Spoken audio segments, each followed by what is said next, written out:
Messieurs, bonjour et bienvenue dans cette première édition de la journée. Une très bonne nouvelle, les troupes françaises et maliennes ont repris l'aéroport de Gao dans le nord du Mali, une ville contrôlée jusqu'ici par le mouvement pour l'unicité et le djihad en Afrique de l'Ouest, Moujao. Il avait repris hier la localité de Ombori sur la route de Gao. Ces deux endroits stratégiques sont sous contrôle des forces maliennes et françaises, a déclaré une source.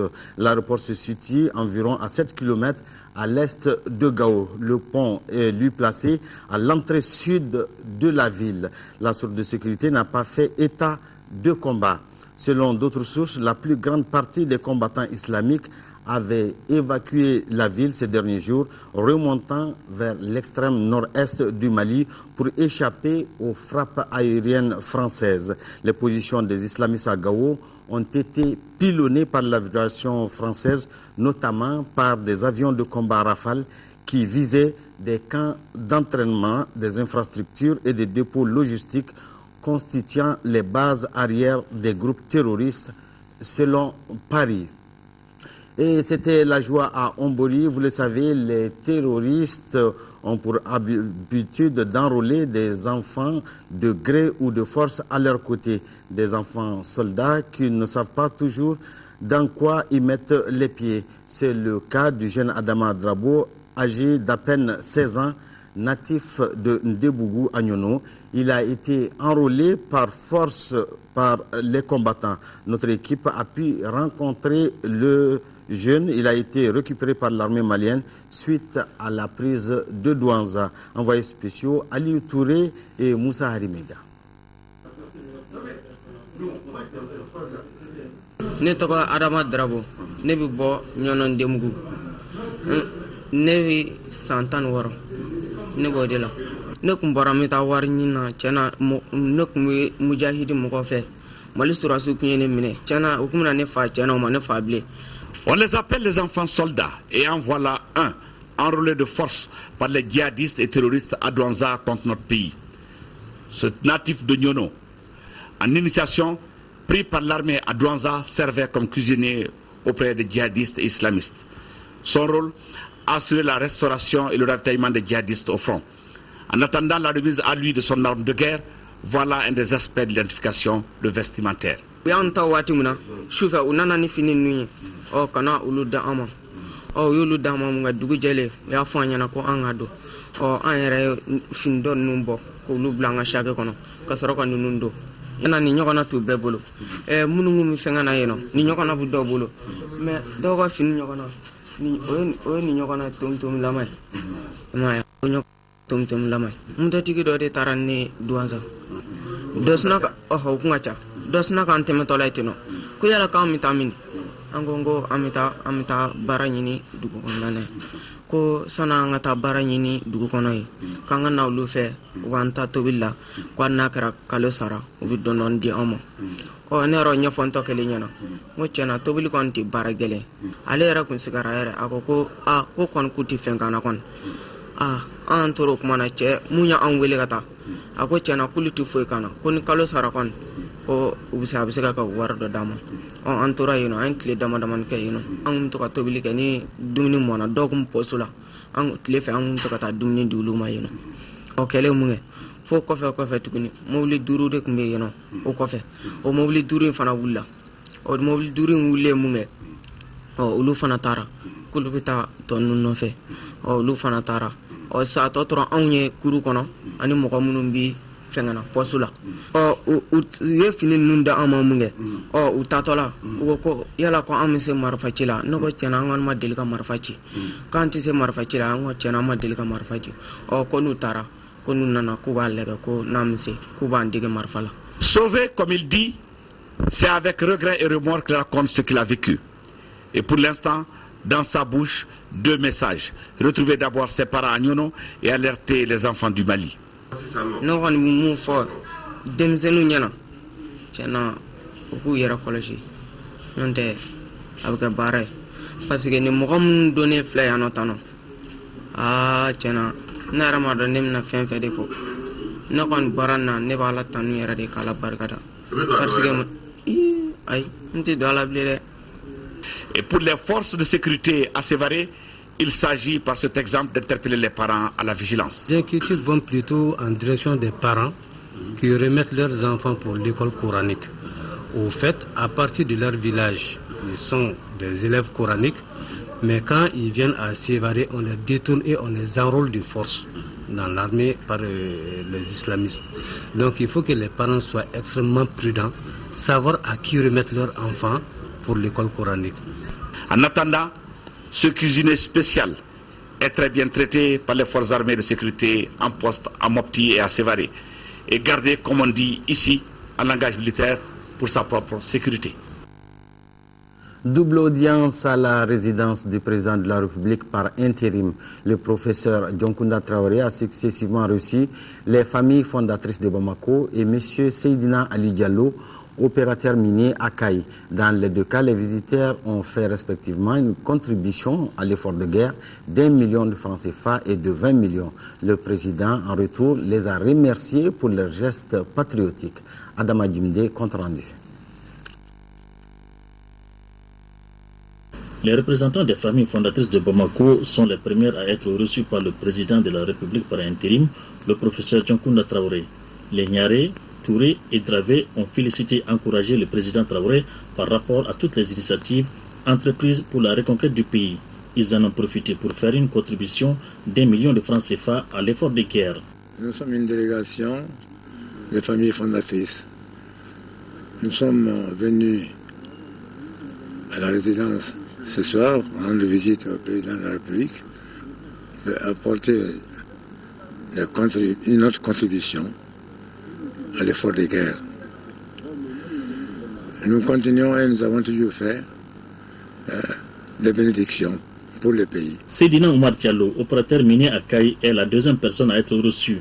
Selon M. Diallo, il est venu répondre à l'appel du président s'agissant de la participation de tous les Maliens pour la libération des zones occupées. Je suis venu répondre à son appel en tant que minier et sous-traitant pour donner notre effort de guerre dans ces moments difficiles. Le montant de la contribution est de 20 millions. La SFTP aussi est un groupe. Donc vraiment ça c'est notre première contribution et Inch'Allah il y aura d'autres. Dans les deux cas, Dioncounda a tenu à les remercier pour leurs gestes combien patriotiques au moment où le pays a tant besoin. Adoption de la feuille de route du gouvernement de transition. Le ministre de la fonction publique était hier soir l'invité du journal de 20h. Il a donné des explications sur le contenu de cette feuille de route. Je vous invite à suivre son entretien avec Ndeye Sissoko. En fait, le gouvernement dit dans cette feuille de route ce qu'il est en train de faire et ce qu'il va faire dans les prochaines semaines, dans les prochains mois, pour arriver à atteindre les objectifs fixés à la transition, à savoir restaurer l'intégrité territoriale du pays et organiser des élections libres, transparentes, équitables. C'est important que le gouvernement mette sur papier, dise cela et informe l'opinion publique nationale d'abord, parce que c'est important que le gouvernement dise ce qu'il va faire, parce que après, il faut que ce gouvernement rende des comptes. Tout à fait. Ensuite, les partenaires au développement qui veulent aider ce gouvernement à réussir la transition ont besoin de savoir ce que ce gouvernement fait et est en train de faire. Il y a les deux missions majeures de la transition, à savoir restaurer l'intégrité du pays, organiser des élections. Restaurer l'intégrité du pays, cela a commencé déjà. C'est en cours. C'est en cours. Ça nous a pratiquement été imposé par les événements. La guerre est en cours. Nous espérons la gagner dans les prochaines semaines, dans les prochains mois. Quel a été le processus justement d'élaboration de cette feuille de route? Est-ce que tout le monde y a participé? Alors, effectivement, il y avait une commission nationale d'organisation des concertations qui était en place et qui avait une sous-commission thématique qui était chargée de l'élaboration de cette feuille de route. J'ai moi-même participé aux travaux de cette commission, mais à la fin, puisque les concertations ne se tenaient pas, le gouvernement donc ne pouvait pas rester ne pouvait pas rester sans dire concrètement ce qu'il va faire. Tout à fait, parce que cette feuille de route devait justement sortir des concertations nationales. Absolument. Donc, en fait, ce que le gouvernement a fait, c'est que on a travaillé avec les membres de cette commission, mais en même temps, on a mis sur papier cette feuille de route. Mais par la suite, puisque les concertations ne se tenaient pas, pour d'autres raisons que la feuille de route, le gouvernement a décidé de concerter l'ensemble des forces vives de la nation. Donc, l'avant-projet du document a été envoyé à tous les regroupements politiques, à toutes les associations, à tous ceux qu'on peut mettre sous le vocable forces vives de la nation. Oui, justement, par rapport à la feuille de route, le président de la République, à la demande du Premier ministre, décrète l'Assemblée nationale est convoquée en session extraordinaire à partir de ce vendredi 25 janvier 2013 sur l'ordre du jour suivant. Examen du projet de feuille de route pour la transition politique. La première dame est de retour au Mali après une visite au Niger. À Niamey, elle a rencontré la communauté malienne. C'était à l'ambassade du Mali à Niamey, accompagnée par la première dame du Niger, Madame Traoré Mintou Doucouré, a non seulement apporté un message de soutien et de compassion du président et du peuple malien, mais aussi et surtout plein de cadeaux pour les réfugiés maliens. Retrouvons nos envoyés spéciaux Demba Wane et Nyanya Aliou Traoré. C'est une première dame de cœur qui a rencontré en ce mercredi les Maliens vivant au Niger. L'épouse du chef de l'État a écouté, observé et parlé avec chaque représentant d'association afin de s'imprégner des réalités de leur quotidien. Le sort des réfugiés maliens au cœur de la rencontre. C'est avec le cœur meurtri que je vous rencontre aujourd'hui pour vous transmettre le soutien, la solidarité et la fraternité du président de la République du Mali, le professeur Dioncounda Traoré, du gouvernement et de tout le peuple malien. Je suis peiné de voir ces milliers de personnes qui ont quitté leur famille, laissant derrière elles troupeaux et champs. Je suis peiné de voir ces milliers d'enfants qui ne vont plus à l'école et ne jouent plus au ballon. Quelle tristesse! Dans son allocution, Mme Traoré a exhorté la communauté à garder espoir. Elle demande à tous les Maliens d'être debout comme un seul homme derrière l'armée nationale. Je suis convaincu que les actions en cours menées par nos forces de défense et de sécurité, avec l'appui de la communauté internationale, viendront à bout, Inch'Allah. Mais ils auront besoin dans cette mission que nous considérons comme sacrée de votre solidarité et de l'accompagnement de tous les Maliens. La première dame n'est pas venue les mains vides. Tout en mettant un accent particulier sur la solidarité nigérienne, Mme Traoré a fait don de 5 millions de francs CFA aux réfugiés maliens du Niger. Elle a aussi offert 100 cartons de savon et 100 couvertures, des dons qui seront partagés entre les différents sites que compte le pays. Toujours par rapport à la mobilisation, un deuxième convoi du contingent togolais des forces de l'AMISMA est arrivé ce vendredi en début de soirée à Ségou. Fort de 209 combattants, les soldats togolais sont basés à 100. Les responsables de ce convoi ont été accueillis au stade Amari Daoud de Ségou par le gouverneur Thierno Boubacar Sissé, accompagné des responsables politiques, administratifs et militaires de Ségou. Au nom du gouvernement malien, le gouverneur Thierno Boubacar Sissé leur a souhaité la bienvenue. Il est au micro de notre correspondant Dougou Fana Traoré. Un sentiment de plaisir et vraiment de courtoisie pour nous autres, pour leur dire qu'ils ont quitté chez eux et qu'ils sont venus chez eux. Nous sommes des frères et nous luttons pour la même cause, à savoir la libération des régions nord du Mali. Et c'est une cause africaine. Je voudrais les remercier pour ça. Dans la mesure où, lorsqu'un frère a des problèmes, il est normal que les autres viennent au secours pour pouvoir quand même tendre la main autant que possible. Cérémonie de lancement de la semaine d'intensification des activités de nutrition SIAN du 21 au 28 janvier 2013. C'était ce vendredi au CESCOM Amadi Makalou de Plateau. La distribution de la vitamine A et de l'abendazole aux enfants de 6 à 59 mois et aux femmes en postpartum immédiat a regroupé autour du Conseil des affaires administratives et juridiques du gouverneur, des agents de santé, les partenaires techniques et financiers, les autorités administratives et politiques, la société civile et plusieurs invités. Un reportage de Kansoutou Kanouti. La deuxième édition de distribution de la vitamine A et de l'albendazole aux enfants de 6 à 59 mois et aux femmes en post-portant immédiat a démarré ce vendredi dans le CESCOM Amadi Makalou de Caille Plateau. Ce sont Zenebou Soumaré et Mohamed Diarra qui ont été les premiers à recevoir leur dose de vitamine A et de l'albendazole par le conseiller aux affaires administratives et juridiques du gouverneur de la région de Caille, Adama Kansai.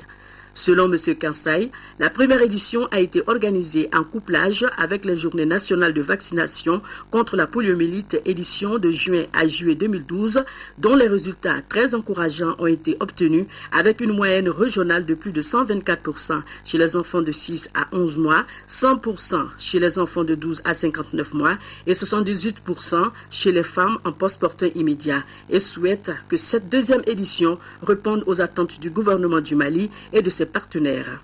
Quant au président du CESCOM, Amadi Sow, il a lancé un vibrant appel à tous les parents pour une mobilisation pendant cette semaine afin que tous les enfants de 6 à 59 mois et les femmes en postpartum immédiat soient atteints. Le maire de la commune 4 du district de Bamako a présidé hier matin la conférence de presse de la journée de restitution publique de la gestion communale de l'année 2011-2012. Cet exercice démocratique avait pour objectif de rendre effectifs les principes de la gestion concertée des affaires communales à travers l'installation d'un cadre de concertation et de dialogue entre la presse, les élus et les citoyens. Agibou Kloubali. Par cette conférence de presse sur le bilan de l'action municipale 2011-2012, le maire de la commune 4 a voulu mettre un accent particulier sur le respect de certains principes fondamentaux de la gouvernance locale, à savoir l'obligation d'informer et d'être informé, le contrôle citoyen de la gestion des affaires, la collaboration entre médias, élus et citoyens autour des affaires communales. Quand on vous mandate pour aller faire quelque chose, la moindre des choses, je pense, c'est de rendre compte de ce que vous avez fait au nom des populations, de rendre compte aux populations de ce pourquoi ils vous ont envoyé, de ce que vous avez fait de ce mandat-là. Donc nous avons estimé cela utile. Nous ne comptons pas attendre 5 ans pour rendre des comptes de ce que nous avons fait, puisque la mairie est une gestion vivante et collégiale avec les populations, donc nous les rendons compte régulièrement. La périodicité que nous avons trouvée, c'est une périodicité annuelle, à la fin de chaque année. C'est un exercice auquel je me soumets, auquel le bureau municipal se soumet. Au cours de cette conférence de presse, une attention particulière a été accordée à la consolidation des acquis précédents, la question des investissements, le projet ACI 2000 et le recouvrement de la TDRL. Nous avons été élus sur la base d'un programme, sur des idées, sur des projets, dans le domaine foncier, dans le domaine de l'assainissement, dans le domaine des investissements, dans le domaine de la gouvernance. Nous avons réussi à exécuter certaines activités. Nous n'avons pas réussi à exécuter certaines activités. Nous avons rencontré des difficultés que nous avons expliquées et nous nous promettons de résoudre ces difficultés, Inch'Allah, d'ici la fin du mandat. À la fin de la conférence de presse sur la restitution du bilan de l'exercice 2011-2012, une copie de la mise à jour de la déclaration du patrimoine de Moussa Mara a été remise aux hommes de médias pour diffusion. La valeur de ce patrimoine est estimée à 481 581 935 francs CFA à la date du 31 décembre 2012. Sport, la CAN 2013 est fini pour Sambou Yatabare. Le milieu de terrain des Aigles a décidé de quitter ses coéquipiers pour, dit-il, un manque de considération à son égard. Il se plaindrait de son statut de remplaçant dans une formation malienne où il pourrait apporter plus. L'équipe nationale du Mali est partie aujourd'hui à Durban dans le même avion que son adversaire du dernier match de poule lundi, la République démocratique du Congo. Malgré la défaite contre le Ghana jeudi, les Aigles ont leur destin au bout de leur crampon. Les explications du sélectionneur Patrice Carteron sur le cas Yatabaré et le match contre la RDC. Il est au micro de Khalifa Naman Traoré. Bon, les joueurs ont été très déçus par cette défaite face au Ghana. On avait à cœur vraiment de hausser notre niveau de jeu pour rivaliser. On n'a pas réussi, il faut être lucide, il faut en tirer les enseignements. La bonne nouvelle, j'ai envie de dire, c'est qu'avant ce troisième match, on a toujours notre destin entre nos pieds, puisque le Congo a été tenu en échec par le Niger. Donc un nul nous qualifierait pour les quarts de finale, mais la réflexion elle est plus profonde. C'est, de mon point de vue, ce qu'on a montré sur les 2 premiers matchs n'est pas suffisant pour espérer être vraiment compétitif sur cette compétition. On a manqué de trop de choses dans trop de secteurs pour pouvoir rivaliser avec une équipe comme le Ghana. C'est bien de le savoir. Maintenant, il faut rapidement tirer les enseignements des 2 premiers matchs et se reprendre pour montrer autre chose. Vous avez parlé de bonnes nouvelles et également. Les bonnes nouvelles vont généralement avec les mauvaises. Le départ de Sambou Yatabaré, qu'est-ce qui s'est passé réellement? Écoutez, c'est dire que c'est une mauvaise nouvelle, c'est surtout le fait qu'il m'a fait part hier de son désir de quitter la sélection parce qu'il s'y sentait pas bien, pas heureux, parce que il a, selon lui, pas assez de temps de jeu. J'ai réuni les leaders et on a accepté son auto-exclusion de la sélection. C'est assez décevant parce que quand on fait déjà partie des 23 d'un pays, j'estime qu'il y a un devoir vis-à-vis du pays. Ça n'a pas été simple de faire ce choix-là. Maintenant, je préfère avoir 22 joueurs très motivés que 23 ou un qui ne se sent pas concerné par l'équipe nationale. Fin de cette édition. Merci de votre aimable attention et retenez la bonne nouvelle, la prise de l'aéroport de Gao par les forces françaises et maliennes. Excellente journée en compagnie des programmes de l'ERTM.